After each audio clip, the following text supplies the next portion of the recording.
कि मैदान क़यामत में, मैदान महशर में जब सारी उम्मतें जमा होंगी, आदम से लेकर मेरे आका की उम्मत तक,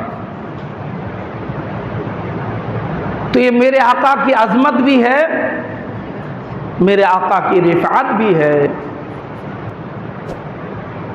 कि जब सारी उम्मतों से पूछा जाएगा कि मेरे नबी, आखिरी नबी ने अपनी दावती तबलीगी जिम्मेदारियां पूरी फरमा दी थी कि नहीं, तो सारी उम्मत एक ज़बान होकर कहेगी कि हाँ परवरदिगार, अल्लाह के नबी सरवरे कायनात सल्लल्लाहु अलैहि वसल्लम ने अपनी दावती और तबलीगी जिम्मेदारियां बड़े अहसन तरीके से, बड़े अच्छे अंदाज में अदा फरमाया था। सारी उम्मत, उम्मत आदम से लेकर इस उम्मत तक, इससे मुस्तफ़ा जान रहमत की अज़मतों का भी पता चलता है कि नबी की अज़मत सिर्फ इस उम्मत तक महदूद नहीं है। नबी की अज़मतों से परवरदिगार आलम हर उम्मत को आगाह फरमा देगा और फरमा चुका है। इसलिए सारी उम्मतें अपने दिलों में ताज़ीम मुस्तफ़ा रखती है, अज़मत मुस्तफ़ा रखती है। और नबी करीम सल्लल्लाहु अलैहि वसल्लम के बाद जिन्होंने तौहीद और रिसालत की अमानतों को अपने सीने में न सिर्फ महफूज रखा,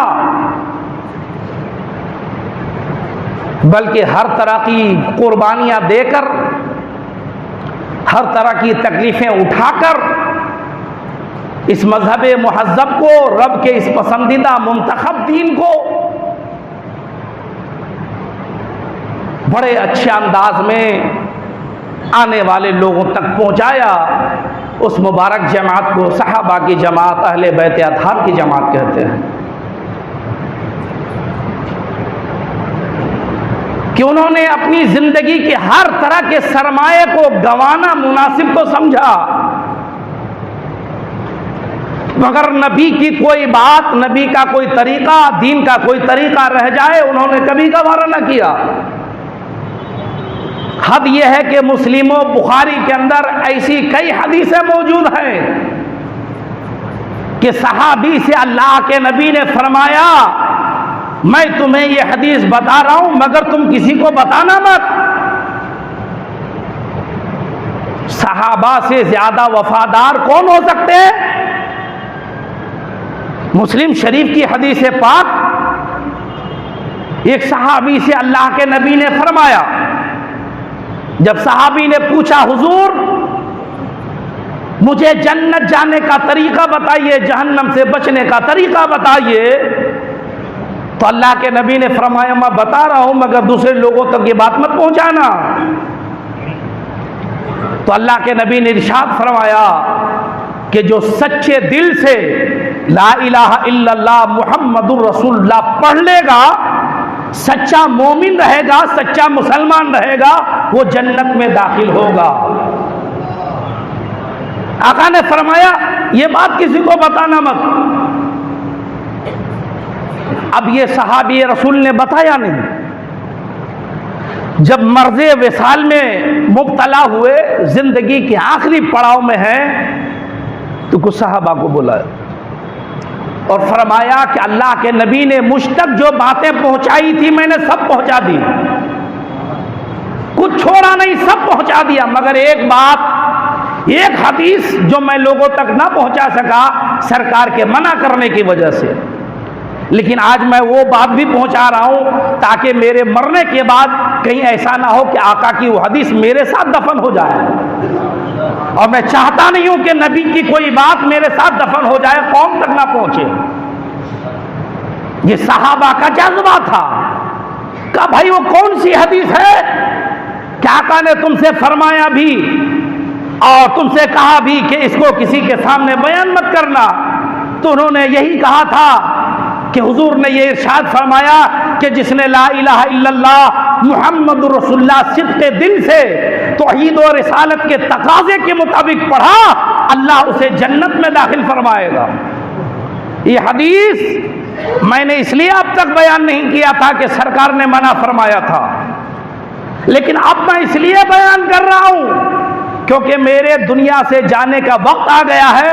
अगर अब भी मैं बयान ना करूं तो आका की हदीस मेरे साथ दफन हो जाएगी, और मैं नहीं चाहता कि नबी की कोई हदीस, नबी की कोई बात हमारे साथ दफन हो जाए और कौम तक ना पहुंचे। इसलिए साहबा ये बात मैं आप लोगों तक पहुंचा रहा हूं, और इंतकाल करने से पहले ये हदीस पाक उन्होंने साहबा तक पहुंचा। इससे आप अंदाजा करें कि साहबा ने किस दयानतदारी के साथ इस दीन को, इस्लाम को कौम तक पहुंचाया है। कुफ्र और शिर्क से जुदा रहकर तौहीद और रिसालत की अमानतों को उन्होंने अपने सीने में कैसे महफूज किया। कौन नहीं जानता है हजरत बिलाल की मुसीबतों को, हजरत सुहेब, हजरत अम्मार, हजरत सुमैया, हजरत सलमान फारसी की तकलीफों को।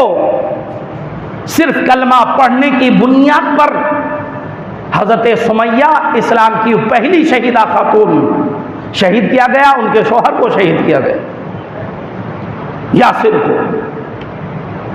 और हजरत बिलाल की तकलीफें सबको पता है, सिर्फ यही था मुतालबा कि ला इलाहा इल्लल्लाह मुहम्मद रसूलुल्लाह अपने दिल से निकाल दो, तकलीफें भी दूर कर दी जाएगी, सारी राहतें तुम्हारे कदमों में डाल दी जाएगी।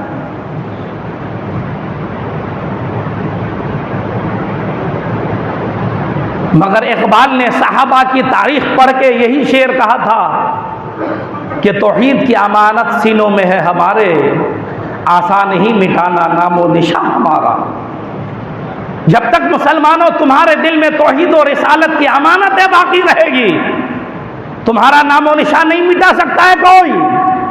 लेकिन अगर तौहीद और रिसालत को छोड़कर कुफ्र और शिर्क के दलदल में तुम चले गए तो फिर तुम्हारा नामो निशान मिटाने में वक्त नहीं लगेगा।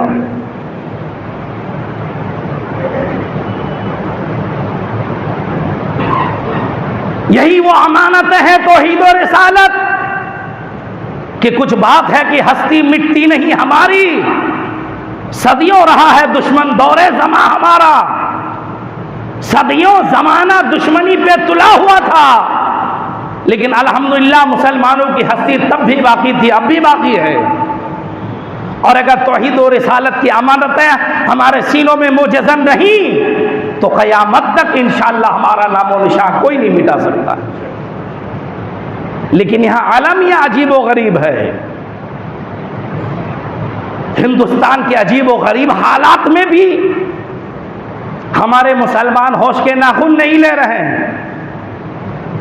हर धर्म के लोग बातिल अकायद व नजरियात रखने के बाद भी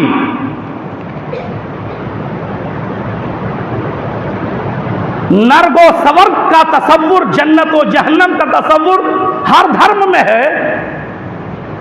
बातिल धर्म के लोगों ने भी इसी जन्नत व जहन्नम के तसव्वुर को कायम करके नर्क से बचने के लिए, स्वर्ग में जाने के लिए अपने मजहब को बड़ी कुव्वत के साथ, बड़ी मजबूती के साथ थामे रखा है। मगर अफसोस कि रब ने जिस कौम के लिए जन्नत बनाई है, आखिरत की सारी हिस्सेदारियां रब ने जिस कौम के नाम तहरीर फरमा दिया है, उस कौम को आखिरत की जरा बराबर फिक्र नहीं, ना अपने मजहब की फिक्र है, ना अपने दीन की फिक्र है। जिस हिंदुस्तान में आप सांस ले रहे हैं, हालात कैसे हैं यहां के? मैंने बहुत पहले ही कहा था, कई साल पहले, ये दुनिया के कोर्ट कचहरी तुम्हारे नहीं हैं। वो जजेस, वो अदालत की कुर्सी पर बैठे हुए कठपुतलियां तुम्हें क्या इंसाफ देंगे? तुम्हारा मुंसिफ सिर्फ परवरदिगार आलम है, तुम्हें इंसाफ देने वाला हमारे रब की जात है, परवरदिगार आलम है। मगर आपको रब पर भरोसा नहीं, तवक्कुल नहीं अल्लाह पर। आपने तो दुनिया के लोगों को अपना सहारा और मसीहा बना बैठा है। रब ने तो एक ही मसीहा दुनिया में भेजा था, वो सरवरे कायनात थे, वो मुस्तफा जाने रहमत है। लेकिन हमारे मुसलमानों ने खुदा पे तवक्कुल छोड़ दिया, खुदा का खौफ दिल से निकाल दिया, मुस्तफ़ा जान रहमत को मसीहा मानने की जगह इन्होंने नेता लोगों को, लीडरों को, समाजी सियासी लोगों को और उल्टे सीधे लोगों को अपना मसीहा समझ बैठा। नतीजा दुनिया के सामने है। अभी आप 2-3 दिन से पढ़ ही रहे हैं अखबारात में, सोशल मीडिया पे, क्या हुकूमत की दरीदा दहनी तो देखो कि 15 अगस्त को इंडिपेंडेंस डे, आजादी का दिन पूरे हिंदुस्तान में मनाया जा रहा है। देश का पीएम लाल किला में जाकर के औरतों की हुकूक की बात करता है और ठीक उसी दिन रेपिस्टों को, बलात्कारियों को, ज़िना बिल जब्र करने वालों को, इस्मत दरी करने वालों को जेल से बाइज्जत रिहा किया जा रहा है। मर्डर करने वालों को, कातिलों को जेल से बाइज्जत रिहा किया जा रहा है। हम आजादी मना रहे हैं कि सारे जहां से अच्छा हिंदुस्तान हमारा, हम बुलबुल हैं इसकी, ये गुलसिता हमारा, और इसी वतन में रहने वाले कुछ गद्दार जो वतन को आज भी तोड़ना चाहते हैं, वतन में इत्तेहाद इत्तेफाक उन्हें पसंद नहीं, वो कॉन्स्टिट्यूशन ऑफ इंडिया अलग बना रहा है, हिंदुस्तान का दस्तूर अलग बना रहा है, हिंदू राष्ट्र घोषित करने के लिए वो पूरी एड़ी चोटी की जोर लगाए हुआ है। ये उन धर्म के मानने वालों की बात है जिनके अकायद और नजरियात पानी के बुलबुलों से भी कमजोर हैं, लेकिन वो मुसलमान जिसकी बुनियादी तसव्वुर आखिरत पर है, हमारा सारा कुछ तसव्वुर आखिरत पर है, नमाज, रोजा, हज, ज़कात, माँ बाप की खिदमत, बड़ों की इज्जत, छोटों से प्यार, समाज से बुराई को खत्म करना, उखुवत, भाईचारा, अमन व आष्टी, ये सिर्फ मुसलमानों के दरमियान इसलिए राज है कि हमारे दिलों में तसव्वुर आखिरत है कि हमें ये सब काम करके अल्लाह व रसूल को राजी करके अपनी आखिरत ठीक करना है। हमें जन्नत में जाना है, खुदा की रजामंदी हासिल करनी है। मगर उन मुसलमानों का यह हाल है कि अपनी आखिरत से इस कदर गाफिल कि बिन बुलाए मेहमान, बुत परस्ती अब मुसलमान कर रहे हैं, शिरकिया, कुफरिया, गीत गाने ये मुसलमान जबरदस्ती गा रहे हैं, कोई प्रेशर नहीं, बुतों की रखवाली अब ये मुसलमान कर रहे हैं। जिसको इस्लाम मिटाने के लिए आया था, ये नहांजार मुसलमान अपनी नादानी की बुनियाद पर उसको आबाद करने के फेरे में है, सिर्फ इसलिए कि कुछ लोग हमें समझें। अबे कुरान ने ऐलान कर दिया कि तुम इन्हें राजी करना चाहोगे, ये राजी नहीं होंगे। ये राजी उस वक्त होंगे जब तुम्हारे सीनों से तौहीद की अमानत निकल जाएगी, रिसालत की अमानत निकल जाएगी, तब राजी होंगे। तुम्हारे ये ढको सलासे ये राजी नहीं होने वाले हैं। इसलिए ना इसे राजी करने के लिए तुम्हें रब ने दुनिया में भेजा है। तुम्हारे भेजने का मकसद यह है कि तुम दुनिया में वो काम करो जिससे खुदा राजी हो जाए, रसूल खुदा राजी हो जाए। ये चंद रोजा जिंदगी के लिए ये जो तमाशे कर रहे हैं हमारे लोग, मरते ही उन्हें पता चल जाएगा कि हक क्या है और सच क्या है और बातिल क्या है। ये चंद टके के लिए, दुनिया के चंद अय्याम को बेहतर बनाने के लिए क्या से क्या नहीं कर रहे हमारे मुसलमान। शर्म आनी चाहिए, हया आनी चाहिए। तुम्हारा दीन कोई बर्बाद कर रहा है कि तुले पे है, तुम्हारे इस्लाम के परचम को कोई सरनगू करने के लिए हम शबो रोज कोशिश में लगा हुआ है। तुम्हारे सीनों से दीन और इस्लाम की खुशबुएं बहार करने के लिए हवातन जतन किए हुए हैं, और ये मुसलमान है, इन्हें कुछ फिक्र नहीं। ये दूसरों की रवायत को लेकर, दूसरों की तहजीब को लेकर कुफरिया शिरकिया के दलदल में फंसे हुए हैं। तुम्हें आखिरत की फिक्र नहीं। जिन्हें आखिरत की फिक्र नहीं थी वो तो स्वर्ग में जाने के लिए नर्क के अहकाम से, नर्क में ले जाने वाले कामों से बच रहे हैं। और तुम्हें रब ने कुरान में बताया, रसूल खुदा ने हदीसों के जरिए बताया, सहाबा ने अपनी कुर्बानियां दी, नबी के बेटों ने करबला बर्पा किया, सिर्फ इसलिए कि लोग दीन को समझकर आखिरत के तसव्वुर को सीने में रखे और उनके मतमे नजर ये बात हो कि हमारी असल जिंदगी ये नहीं है, आखिरत की जिंदगी हमारी असली जिंदगी है। मगर अफसोस है, देख रहे हैं सबका कुछ नहीं होगा। ये बात एक जमाने से सुन रहे, तो हो गया कि नहीं हुआ, हो रहा है कि नहीं हो रहा है? आपकी मस्जिदें जा रही कि नहीं जा रही है? खानकाहों पे हमले हैं कि नहीं? आपकी बस्तियां तख्तो ताराज की जा रही कि नहीं, तबाह हो रही कि नहीं? आपकी बच्चियां इस्लाम के दामन से निकल करके गैरों की गोद में जाके बैठ रही है कि नहीं? आपके घरों में दूसरे की तहजीब ने आकर के घर बनाया है कि नहीं बनाया? ढोंगिया मुसलमानों का अंजाम तुम्हारे सामने नहीं है? बर्मा के मुसलमानों का अंजाम भूल गए? फिलिस्तीन के मुसलमानों को देख नहीं रहे हो? शाम का लुटा हुआ काफिला नहीं देखते? बगदाद को तबाह होते तुमने नहीं देखा?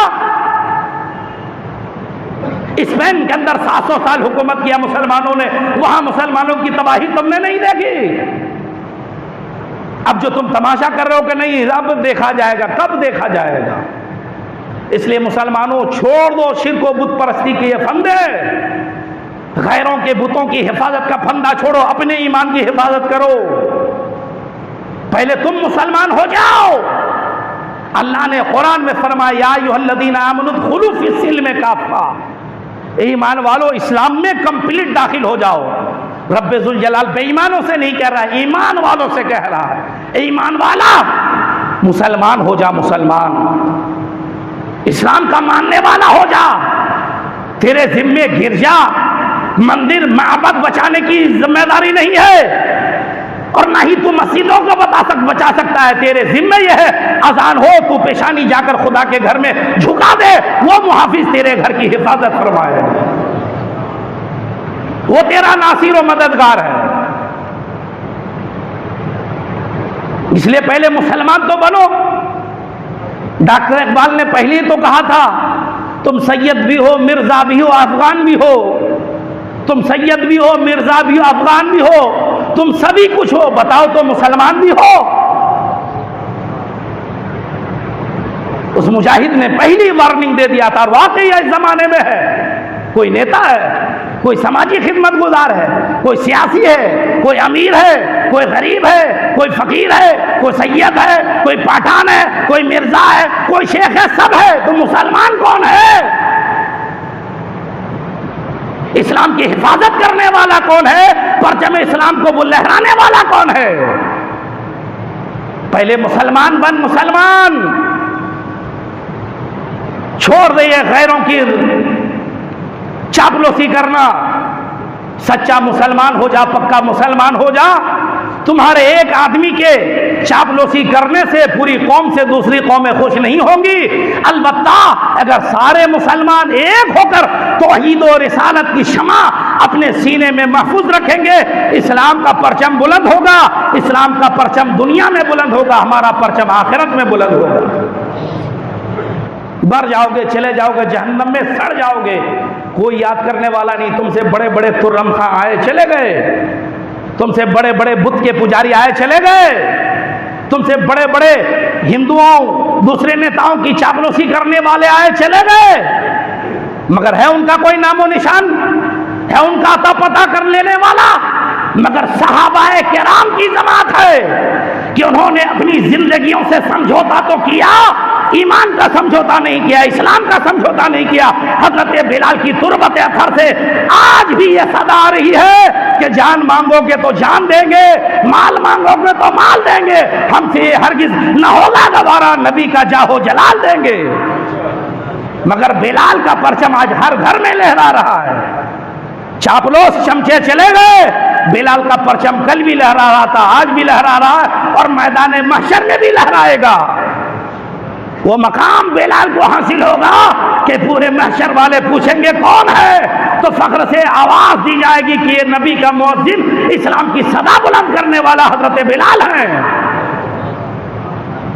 इसलिए मेरे भाई, दाखिल हो जाओ इस्लाम के अंदर, मुसलमान हो जाओ पक्का। छोड़ दो इन गलत रिवायात को, ठीक कर लो अपने आमाल को, नमाज का पाबंद हो जाओ, दीन का, इस्लाम का पाबंद हो जाओ, वरना जहन्नम का आजाब, जहन्नम की सजाएं इतनी खतरनाक है कि तुम्हारा नर्म और नाजुक बदन उसको बर्दाश्त नहीं कर सकेगा। थोड़ी सी धूप आपसे बर्दाश्त होती है? करोड़ों मील की दूर पे है सूरज, दिन में 1-1.5 बजे निकलो तो चमड़ी जल जाती है।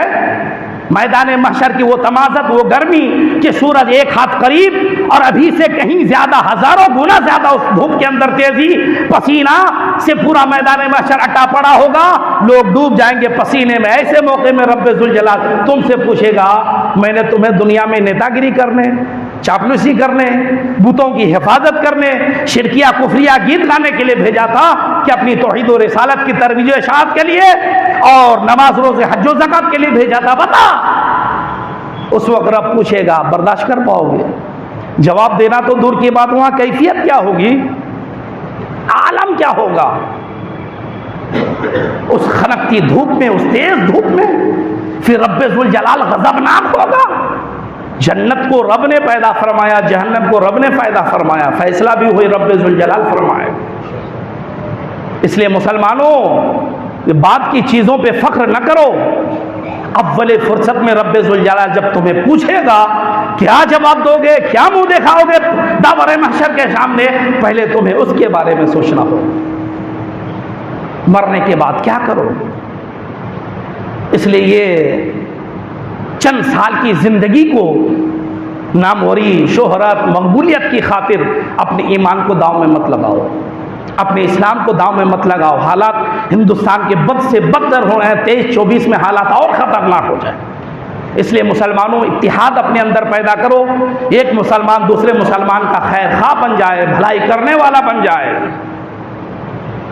सारे इख्तिलाफात को भुला करके आपसी ताउन, एक दूसरे के ताउन, उखुवत व भाईचारा को आम करो, एक दूसरे की हेल्प करो, एक दूसरे की मदद करो। अगर ऐसा करने में कामयाब हो गए, तौहीद और रिसालत की अमानत को कहीं भी रहो फख्र से कहो कि हम मुसलमान हैं, अल्लाह की बंदगी करने वाले, रसूलुल्लाह सल्लल्लाहु अलैहि वसल्लम से मोहब्बत करने वाले। गली में रहो तो वही पैगाम दो, मैदान में रहो तो वही पैगाम दो, तलवार के साए में हो तो वही पैगाम दो, एसी में बैठे हो तो वही पैगाम दो। एक मुसलमान की जबान पे अल्लाह व रसूल हर वक्त होना चाहिए, तब हमारी आखिरत संवर सकेगी, तब हमारी दुनिया संवर सकेगी। परवरदिगार आलम हमें नेक बनने की, सच्चा पक्का मुसलमान बनने की तौफीक और रफीक दे, इबादतों की तौफीक दे। वरना हिंदुस्तान के हालात जो आप देख रहे हैं, जो मंजरनामा, बहुत खतरनाक, बहुत खतरनाक। इसलिए कब्ल इसके, अरे गुजरात में जिन माँ बहनों की इज्जतें लूटी गई, वो भी हमारी ही माँ बहन थी मियाँ। जब तुम्हारे ऊपर गुजरेगा खाली तभी तुमको पता चलेगा। नहीं, नबी ने फरमाया कि तमाम मुसलमान एक बॉडी की तरह है, एक जिस्म की तरह है। किसी को तकलीफ हो तो तुम्हें भी तकलीफ महसूस होनी चाहिए। आज बिल्किस बानो के कातिलों को, उनके रेपिस्ट को रिहा किया जा रहा है। खुदा ना करे कल दिन और फिरे और खराब दिन आ जाए, तब क्या करोगे? हर शख्स को अपनी माँ बहन की इज्जतें प्यारी हैं, अपनी जान से भी ज्यादा प्यारी। तो अगर प्यारी हैं तो उसकी हिफाजत का सामान पहले से होना चाहिए, उसकी तैयारी पहले से होनी चाहिए। अल्लाह का ऐलान है, उसकी तैयारी का एक ही रास्ता है, ऐ ईमान वालों मुसलमान बन जाओ, ऐ ईमान वालों मुसलमान बन जाओ, ऐ ईमान वालों मुसलमान बन जाओ। जिस दिन तुम मुसलमान बन जाओगे, इंशाअल्लाह दरिया में भी जाओगे तो दरिया रास्ता देता नजर आएगा। पहाड़ों में भी चढ़ोगे तो पहाड़ों का क्या छाती चीर कर अल्लाह तुम्हारे लिए रास्ता पैदा फरमा देगा। इसलिए तुम कुछ ना बनो, सिर्फ मुसलमान बनो, पक्का मुसलमान। तौहीद और रिसालत की अमानतों को अपने सीने में महफूज करो। इंशाअल्लाह हमारा इस्लाम कल भी रोशन था, आज भी है और इंशाअल्लाह क़यामत तक रोशन रहेगा। अस्सलाम।